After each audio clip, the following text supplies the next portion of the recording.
이스라엘의 지혜서인 탈무드에는 이런 말이 있습니다. 동물은 태어나면서부터 완성되어 있지만 그러나 사람은 태어났을 때는 원료에 지나지 않는다. 이 원료를 가지고 어떠한 사람으로 만드냐 하는 것은 부모의 책임에 달려 있다라는 말입니다. 그렇죠. 모든 나무는 그 열매를 맺는데 맺는 그 열매는 나무가 어디에 뿌리를 두고 있느냐가 참으로 중요합니다. 물론 햇빛의 영향도 중요하고 또 바람의 영향을 받기도 하지만은 그러나 가장 큰 영향은 그 나무가 자라는 토양, 어떤 땅에 뿌리를 내렸냐에 따라서 풍성한 열매를 맺기도 하고 또는 보잘것없는 열매를 맺기도 합니다.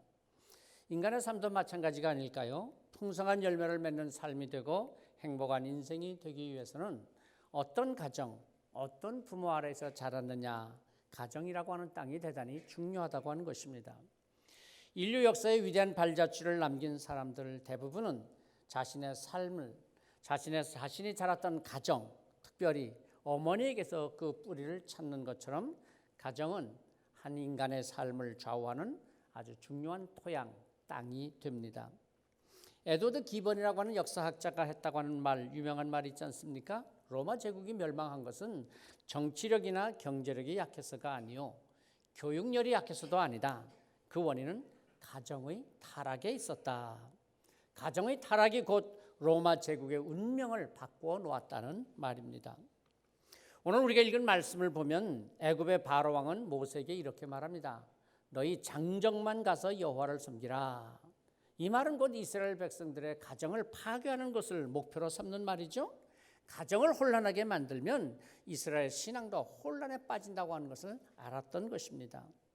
오늘도 마찬가지입니다. 사탄은 우리의 가정이 하나님을 예배하는 가정이 되지 못하도록 우리의 가정을 혼란스럽게 만들어서 우리로 하여금 하나님을 온전히 예배하지 못하도록 만들려고 유혹하고 방해합니다. 부부의 사랑이 멀어지게 만들고 또는 부모와 자녀 사이에 갈등이 일어나게 만들고 형제와 자매들 사이에 서로 마음이 상하여서 가정과 가족을 파괴시키고 사회를 혼란시키게 만드는 것이죠. 오늘날 사탄은 특히 우리의 자녀들, 우리의 다음 세대들이 부모님의 그 좋은 신앙을 이어가지 못하도록 온갖 세상적인 가치 기준에 묶어놓고 세상에 매어서 살아가도록 만드는 것입니다. 우리가 매년 참석하는 노예 신도의 체육대회에 보면 제일 마지막 순서에 달리기, 계주가 있지 않습니까? 그런데 계주에서 중요한 것은 선수 한 사람이 빨리 달려가는 것도 참 중요하지만 그러나 선수들이 서로 바통을 체인지할 때, 바통을 넘겨줄 때가 큰 영향을 끼칩니다. 잘 달려왔는데 그만 바통을 넘겨주면서 그 바통을 탁 떨어뜨리게 되면 그렇죠. 지금까지 빨리 달려온 것이 아무 소용이 없고 경기에서 좋은 성적을 내지 못하게 되는 것이죠. 성경 사사기를 읽어보면 당시 이스라엘 백성들이 가나안 땅에 들어와서 살면서 그들의 신앙생활을 어떻게 실패했는가, 왜 실패하는 삶을 살았는가 하는 것을 구체적으로 이렇게 말씀하고 있습니다. 사사기 17장 6절입니다. 그때는 이스라엘에 왕이 없었으므로 사람마다 자기 소견에 옳은 대로 행하였더라. 이스라엘에 왕이 없었으므로. 왕이 정말 이스라엘에 없었습니까? 아닙니다. 하나님께서 이스라엘의 왕이셨습니다. 하나님께서 지금까지 인도하시고 지켜주시고 보호하셨습니다. 그런데 이제 저들이 가나안 땅에 들어와서 제법 살만해지고 편해지니까 하나님의 말씀을 따라 산다. 귀찮았어요. 불편했어요. 그래서 하나님을 왕으로 인정하지 아니하고 다 자기 멋대로 살았던 것입니다. 하나님의 말씀은 다 멀리하고 각각 다 자기 소견에 옳은 대로 행하였다고 하는 것입니다. 우리가 잘 아는 대로 사사기가 끝나는 제일 마지막 장 마지막 절 22장 15절에도 똑같이 말씀하시잖아요. 그때 이스라엘의 왕이 없었으므로 사람이 각기 자기 소견에 옳은 대로 행하였더라. 왕 되신 하나님을 거부하고 자기 생각, 자기 뜻대로, 자기 소견대로 살아갔던 이스라엘 백성들. 그래서 그들의 삶이 어떻게 되었습니까? 아이들이고 어른들이고 남녀 노소 모두가 다 자기 소견에 옳은 대로 살며 하나님의 말씀을 들으려고 하지 않았습니다. 왜 저들이 이렇게 각기 자기 소견에 옳은 대로 사는 그런 삶이 되었습니까? 사사기 2장 10절 말씀에 보면 당시 가나안에 입주해서 살았던 1세대와 그다음 2세대 사이에 있었던 일들을 이렇게 기록하고 있습니다. 그 세대의 사람도 다 그 조상으로 돌아갔고 그 후에 일어난 다른 세대는 여호와를 알지 못하며 여호와께서 이스라엘을 위하여 행하신 일도 알지 못하였더라. 이것이 바로 사사시대의 비극이었습니다. 가나안 땅에 들어가서 정착한 1세대들, 그들은 자기들의 신앙을 분명하게 확고하게 갖고 있었습니다. 하나님께서 인도하셨고 하나님께서 보호하셨고 하나님께서 이 땅을, 이 가나안 땅을 허락해 주셨다. 그들은 그 하나님의 신앙에 절대 흔들림이 없었습니다. 그런데 문제는 가나안 정착 2세대들, 그 다음 세대들에게 이 신앙을 물려주지 못했습니다. 그래서 그 다음 세대들은 이스라엘을 위해서 하나님께서 어떻게 인도하셨고 무슨 일을 행하셨든지 아무것도 몰랐습니다. 그러니까 하나님 말씀대로 살아라. 귀찮은 거예요. 불편한 거예요. 다 각기 자기의 소견에 옳은 대로 행하였더라. 혼란과 무질서한 삶이 되고 말았던 것입니다. 오늘 우리 시대에도 똑같은 현상이 일어나고 있지 않습니까? 다음 세대들에게 어떻게 그 부모의 좋은 신앙을 이어줄 수 있을 것인가? 이 신앙 전수가 참 쉽지 않은 시대입니다. 그런데 이런 것이 다 사탄의 유혹이라고 하는 것을 우리가 알아야 합니다. 여러분, 우리가 이미 보았던 것처럼 바로 왕의 유혹 두 가지를 보았습니다. 오늘도 사탄은 믿는 자들을 유혹하면서 하나님께 온전히 예배하지 못하도록, 우리의 신앙을 바르게 이어가지 못하도록 유혹하고 방해하는 것입니다. 바로의 첫 번째 유혹이 뭐였죠? 이 땅에서 제사를 드리라. 이 유혹은 그래, 하나님께 예배하고 싶다? 예배해라. 그러나 삶의 중심을 하나님께 두지 말고 이 땅에, 세상에 두라고 하는 유혹이었습니다. 요즘 말로 한다면 교회를 다니기는 다니지만은 교회다 중심 두지 말고 세상에 중심을 두라고 하는 것입니다. 세상에 할 일이 얼마나 많고 세상에 좋은 것이 얼마나 많으냐. 세상을 중심으로 살아라 하는 말이죠. 두 번째 유혹은 너무 멀리 가지 말라는 바로의 말. 신앙생활 너무 열심히 하지 말라는 것이죠. 교회 너무 깊이 빠지지 말라. 괜히 그러다가 광신자가 된다. 그냥 그저 마음에 좀 걸림이 생기지 아니하도록만 적당히 교회 다니고, 그래서 늘 교회 주변에서만 머물면서 언제든지 빠져나올 수 있을 때는 빠져나오는 것이 좋다. 그런 유혹이 있죠. 자, 그리고 오늘 세 번째 바로 유혹이 뭡니까? 너희 장정만 가서 여호와를 섬기라. 오직 하나님을 섬기면서 하나님께 예배하는 삶을 살려고 하는 이 이스라엘 백성들을 유혹하는 말. 먼저 바로 앞에서 이 신하들이 바로에게 하는 말부터 한번 살펴보려고 합니다. 자, 7절 말씀을 먼저 한번 봅니다. 바로의 신하들이 그에게 말하되 어느 때까지 이 사람이 우리의 함정이 되리이까? 그 사람들을 보내어 그들의 하나님 여호와를 섬기게 하소서. 왕은 아직도 애굽이 망한 줄 알지 못하시나이까 하고, 이스라엘 백성들을 보내지 아니하는 바로를 향해서 하나님께서는 모세에게 지시하셨던 대로 계속하여서 재앙을 내리셨습니다. 벌써 이미 7가지의 재앙을 내렸고, 그리고 이번에 8번째 재앙, 메뚜기가 온 땅을 덮쳐서 그 앞에 있었던 7번째 재앙의 우박으로 인해서 다 상했던 곡식들, 그 농작물들, 그래도 남아있는 것들이 있다면 메뚜기가 다 먹어치워버리게 했던 것입니다.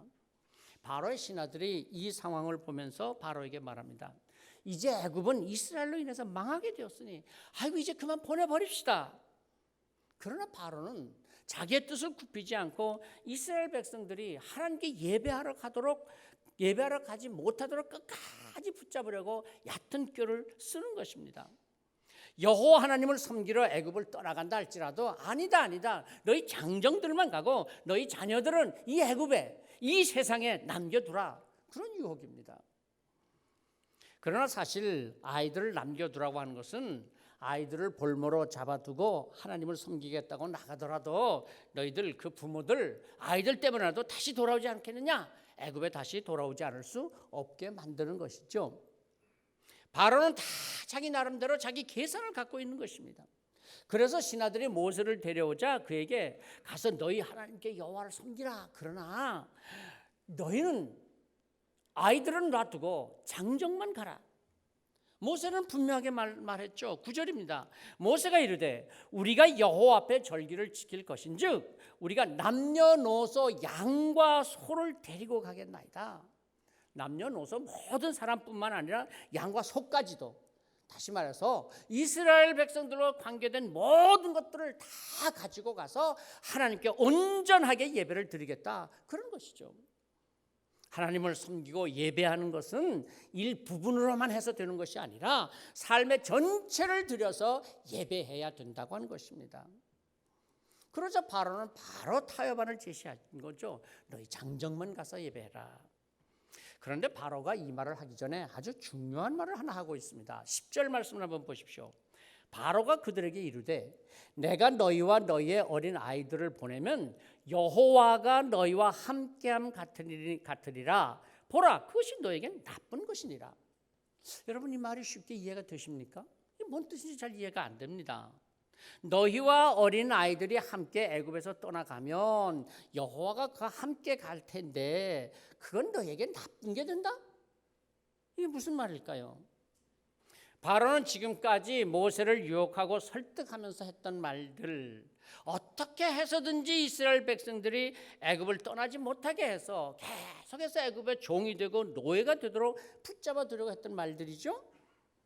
너희가 애굽을 떠난다고 하는 것 좋다, 그래, 원한다면 가라. 그러나 어린 아이들까지 데리고 가면 너희 하나님께서 함께 가실 텐데 그게 너희들한테 아무 유익이 안 된다. 그게 뭐 좋은 줄 아냐? 잘 된 줄 아냐? 아니다. 자, 이게 무슨 의미일까요? 하나님은 이스라엘 백성들이 애굽에 있든 광야로 가든 늘 이스라엘 백성들과 함께 하시는 하나님이십니다. 그런데 바로는 착각하고 있습니다. 하나님은 이스라엘만의 하나님이라고 생각하는 거죠. 오늘도 세상 사람들은 하나님이 우리 기독교 신자들만이 믿는 하나님이다, 기독교 신자들에게만 영향을 미치는 하나님이다, 그렇게 생각하잖아요. 그러나 아니죠. 우리 하나님은 천지를 창조하신 하나님, 전능하신 하나님, 인류의 역사를 주관하시고 인간의 생사화복을 주관하시는 하나님이시잖아요. 그런데 왜 바로는 하나님이 이스라엘 백성들과 함께 하신 것을 나쁘다고 말하며 모세를 설득하려고 하는 것일까요? 이스라엘 백성들이라 오늘 우리에게나 하나님께서 우리와 함께 하신 것이 나쁘다고 생각하는 사람 없습니다. 오히려 함께 해 주시기를 바라며 우리는 기도합니다. 하나님께서 우리와 함께 하신다, 큰 축복이죠. 그래서 임마누엘의 하나님이라고 하지 않습니까? 그런데 바로가 이 하는 말, 여호와가 함께하는 것이 너희에게 나쁜 것이다, 그 바로의 말의 의도가 무엇일까요? 그렇죠. 지금까지 여호와가 너희와 함께해서 그래 너희에게 유익한 게 뭐 있냐? 하나님 너희와 함께한다고, 그래 그래서 너한테 잘된 게 뭐 있냐? 그런 말입니다. 다시 말해서 지난 430년 동안 애굽에서 살면서 그래 하나님이 너희와 함께 하신다고 하면서 너희에게 해준 게 뭐 있냐? 너희 이스라엘 백성들이 그동안 애굽에서 살았던 것, 애굽에서 집을 줬던 것이고 바로 왕 내가 바로 너희들 먹을 것을 주었고 너희들이 애굽의 문화를 누리면서 살았다, 그 말이죠. 하나님께서 주었어? 하나님께서 뭐 해줬냐? 조상 대대로 너희가 하나님을 섬겨왔다고 하지만은 그래서 하나님께서 이스라엘 백성에게 복을 준 게 뭐 있냐?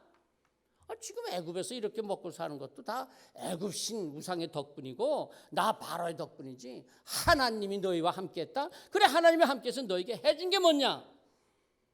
그래 너희가 믿는 하나님이 전능하신 하나님이시라면 지난 430년 동안 그렇게 너희가 고생을 하며 노예로 사는 걸 왜 그냥 두셨냐?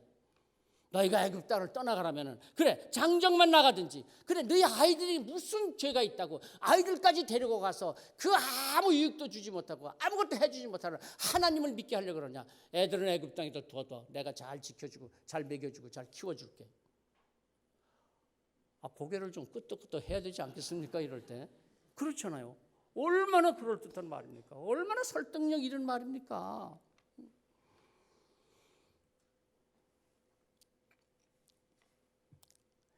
그래 하나님께서 지금까지 우리에게 해준 게 뭐 있어? 아마 이스라엘 백성들 중에는요 바로 이 말을 들으면서 그렇게 생각하는 사람들도 꽤 있었을 거예요. 맞아, 내내 우리가 고생만 했지 뭐 하루들 편하게 살았어? 그래도 저 바로 왕 덕분에 그래도 뭐 입고 먹고 쓰고 그래도 살아온 거지 말이야. 하나님이 해준 게 뭐 있어? 그런 생각을 할 수 있잖아요. 그래서 설득력 있게 들어오잖아요. 오늘도 사탄은 우리에게 그렇게 유혹하고 설득합니다. 마치 자녀들이요. 그 어렸을 때 얼마나 부모가 고생하며 아이들을 다 키웠어요. 근데 이게 좀 컸다고, 응? 지 머리 컸다고 뭐라 그럽니까? 엄마가 나한테 해준 게 뭐 있어? 부모가 뭘 해줬다 그래? 그러고 대들 때가 간혹 있잖아요. 야, 그 얼마나 모르는 소리고 얼마나 안타까운 말입니까? 해준 게 뭐 있다고? 하나님 잘 믿어봐야 하나님께서 해준 게 뭐 있어? 이스라엘 백성들에게 그런 생각이 들도록 만드는 것입니다. 대한민국 국가가 나한테 해준 게 뭐 있어? 뭐 회사가 나한테 해준 게 뭐 있어? 네가 나한테 해준 게 뭐 있어? 부부 사이도 그러잖아요. 가정이 해준 게 뭐 있고 교회가 해준 게 뭐 있고 네가 나한테 해준 게 뭐 있냐?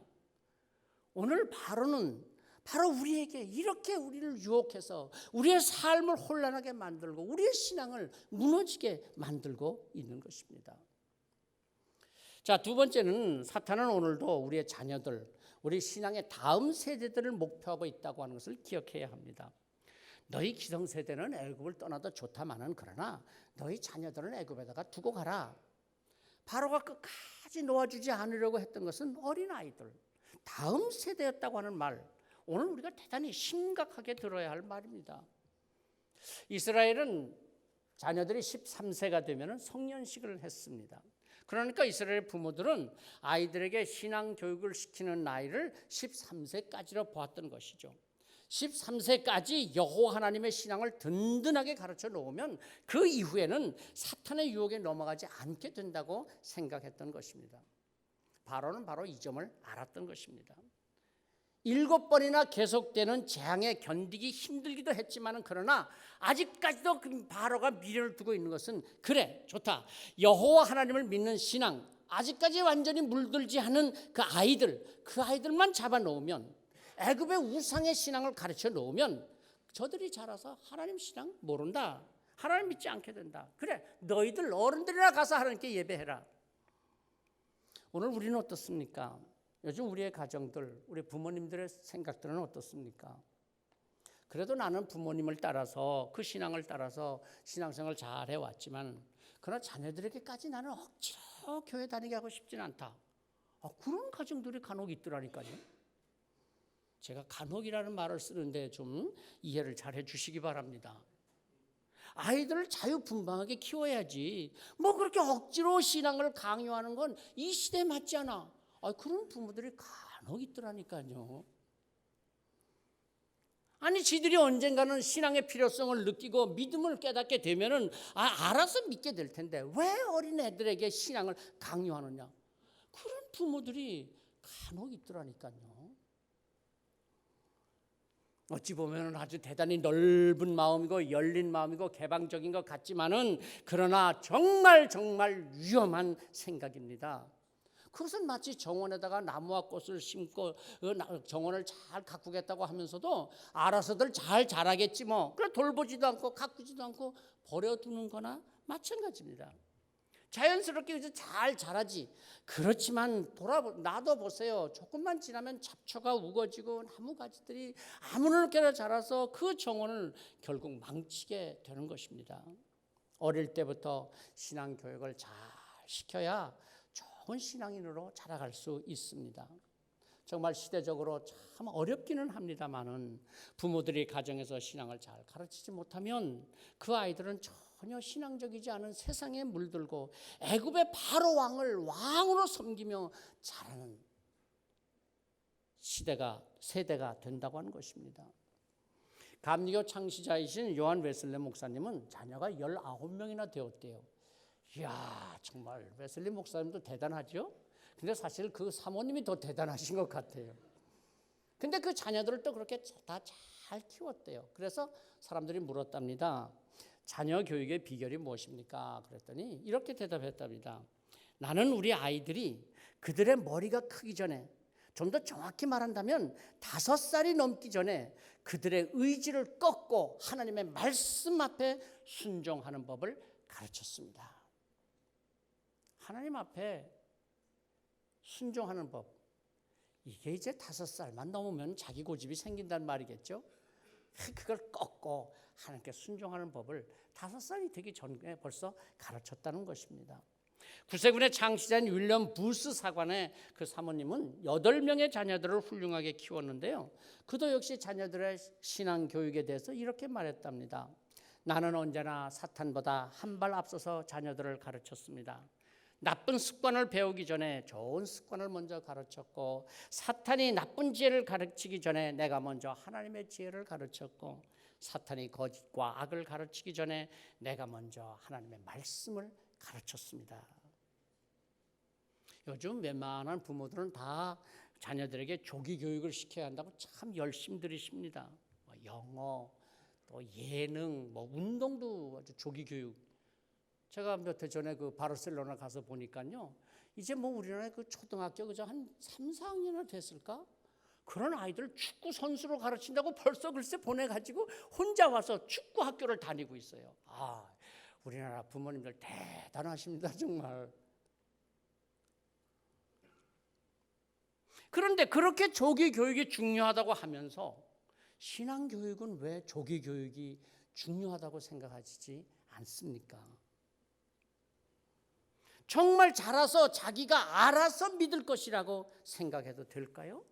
아니, 이것이 바로 바로왕의 유혹이고 하나님을 섬기고 예배하지 못하도록 하는 사탄의 전략에 넘어가고 있는 것이 아닐까요?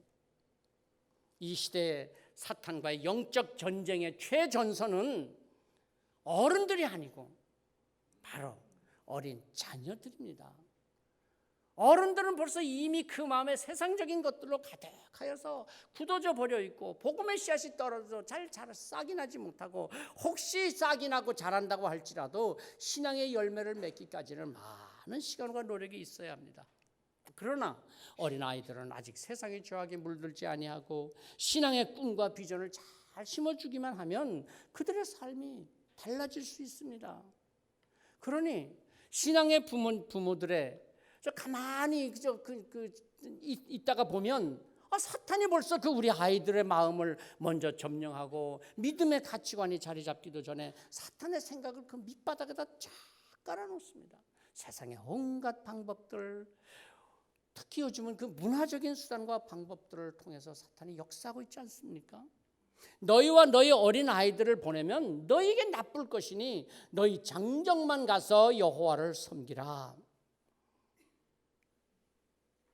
너희 부모들, 그래 너희들 신앙생활 잘했으니까 그냥 너희나 하고 애들까지 그러지 마라. 애들은 좀 놔둬라. 그들에게 신앙 강요하지 마라. 교회 가라고 졸라대지 마라. 아직 어린애들이다.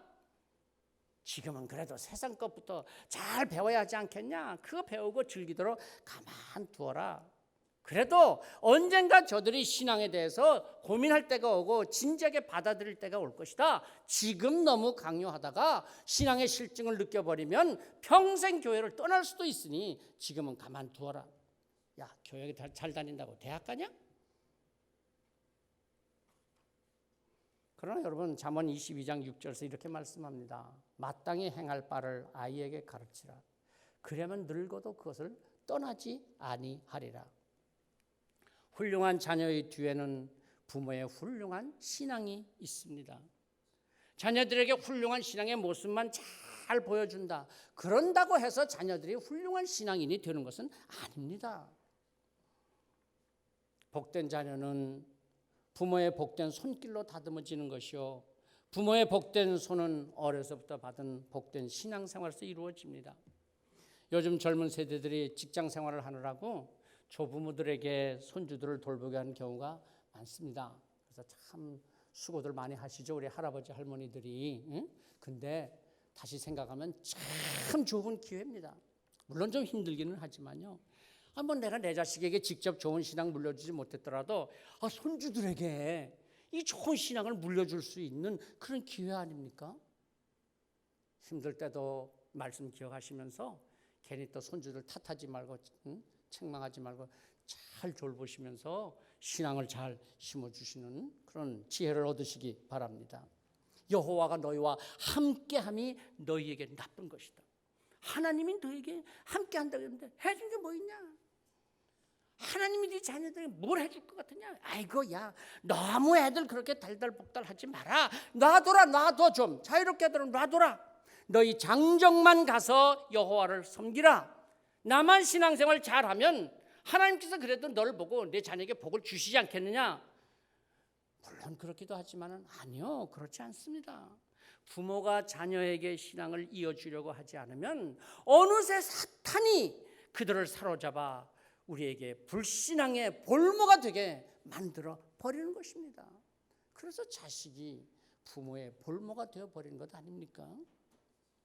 오늘도 하나님을 섬기고 예배하지 못하도록 유혹하고 방해하는 사탄의 소리를 분별하는 영적 분별력을 가지고 이 세대를 바로 살아가는 우리 모두가 되고 우리의 자녀들을 잘 이끌어가는 부모 세대들이 되고 또 부모의 좋은 신앙을 잘 이어가는 우리의 자녀들의 세대가 되기를 간절히 기원합니다. 함께 침묵으로 기도하십시다. 너희 장정들만 가서 여호와를 섬기라. 여호와가 해주는 게 뭐 있냐? 그래봐야 별거 없다. 세상을 중심으로 살아라. 아닙니다. 우리가 정말 하나님 중심으로 하나님을 예배하면서 하나님의 말씀을 중심으로 살아야 된다고 하는 우리 신앙적인 가치를 우리도 우리의 자녀들에게 잘 이어줄 수 있는 우리 모든 부모 세대가 되고 또 잘 배워가고 이어가는 우리의 자녀 세대가 되기를 다짐하면서 함께 기도하십시다.